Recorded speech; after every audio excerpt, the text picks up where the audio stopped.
Hi everyone and welcome back to Chess for Charity.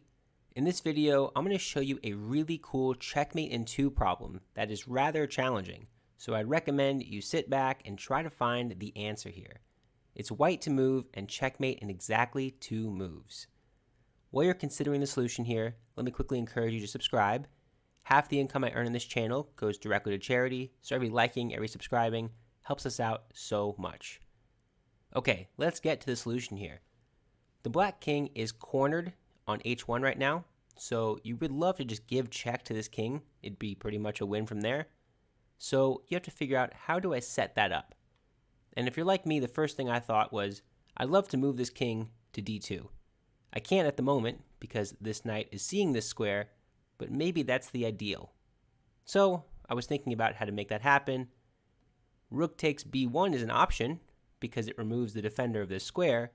However, they can take this rook and promote to a queen, which means this is a check, but it's not going to be mate because they can just take me, right? And this would be a win for white still, but this is not what I wanted. Okay, so I like the idea, right? I like the idea of trying to get this knight off of this square. And then I really couldn't think of anything from there. I was like, maybe I can remove this pawn, but it's too slow. Going up to a8 and down to h8, that's not 2 moves. Like, that's mate in 3. So it's not working. So what's the idea? Well, let's just go one piece at a time. If you think rook h5 is a good idea, you're on the right track. It's a good idea. But after this check, the king has g1, and they're safe. For the moment, at least. It's still going to be a win for white, but it's not mate in 2. And then any other rook move doesn't really make any sense. There's not like any setup. You can't sacrifice the rook and try to lure the king in. Doesn't quite work. Although, again, I like the idea. Like this, it's just not, you need a lot of time. Okay, so rook moves are kind of out of the picture. There's no way to move the rook and clear way for the queen because there's this bishop in the middle, right? Stuff like that is how you have to think. So what about a bishop move? Maybe I can move the bishop, sacrifice it somehow, if they take.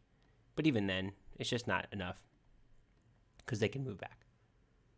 So what if I move the bishop back? What if I move him here? And you have to sit here and think about all these possibilities, and none of them really make any sense with the bishop. So quickly you can rule the bishop out. You could say I can attack the rook, but it doesn't really matter. They can play here to block. Even though this is a bad move, it's not mate in 2. Okay, so what else is there? Pawn moves, you can capture. Is it doing anything? No. Maybe the idea is I'll play here and then play king up, but they can play rook takes c2, blocking off that idea, and now there's nothing in terms of mate in 2. This is a good idea because of that king e2 idea, but it does not work. Same goes with pushing the pawn. That accomplishes nothing. And these pawns, the same idea applies. We already talked about this rook, which means we're left with just one queen. Okay. I had noticed that when I was looking at queen e3, that works if the pawn takes. This is mate. That's wonderful. Great. However, they're not forced to take. They can instead play rook d3, and that slows everything down. You'd have to take it and then address this threat. They can play here to prevent mate, but then you could just take, and this is mate. Right? The threat was that if the rook did something else, you can take here. So many mates in this position. It's really cool. But that's not the mate in 3 or mate in 2 we're looking for. And then you kind of realize there is one cool move that answers all the questions, and that is queen b2. That's the move. And what is this queen doing on b2? First of all, it's seeing the h8 square, which is the square needed to check the king. And also, it's viewing the b7 square, which is enough to check the king in case this pawn decides to capture. I got these really cool arrows on the board here. A lot of geometry going on here. So let's talk about that. If the rook moves anywhere, pretty much, right, you give mate on the corner. They can't move in a place that'll block this square. Like this, you just go in the corner. They can't stay on this diagonal, in other words. If they decide not to move, we could talk about the other variations. So if the pawn captures, like I just shared, that opened up a new diagonal. And that diagonal is visible to my queen. Bang, checkmate. Nice. Okay, so if the pawn moves, you lose. If the rook moves, you lose. This pawn can't move. This king can't move. What about the knight? Well, if the knight plays to d2, simple enough. Take it. That's mate. Easy win. But what about the more complicated version, knight a3?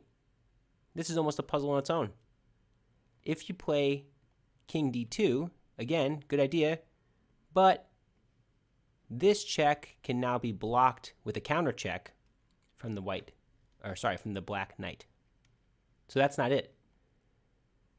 So you have to ask yourself, in this position, after they move to to a3, what do you do? And you have to recall the rules of chess a bit here. Remember, we haven't moved this king or this rook, right? There's been no demonstration that that's been moved.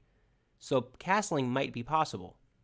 But to castle, you can't have any of the squares the king travels through to be under attack. And since you're castling long, none of these squares are under attack right now, which means this is a legal move, and that is checkmate. Isn't that a super cool ending to the puzzle? I love it. It was really, really tricky. So if this knight were attacking c1, you couldn't have given mate. But because the knight is attacking b1, the square the king arrives on, as well as the square the king travels through, are both not under attack. The king hasn't moved, the rook hasn't moved. Rook c1 is mate. Of course, castling, so it's not rook c1. Castling long is mate. Super cool move, super cool puzzle in general. I love this move, the way it sees everything, the geometry of this move. Pretty incredible. Bang and bang. Here's the question. Did you find it? Let me know in the comments. It's really tricky. I didn't find it at first. It took some time. And then once you see that castling move, it's just like you sit back in your chair like, oh my gosh. So yeah, let me know in the comments. But thanks so much for watching. Bye.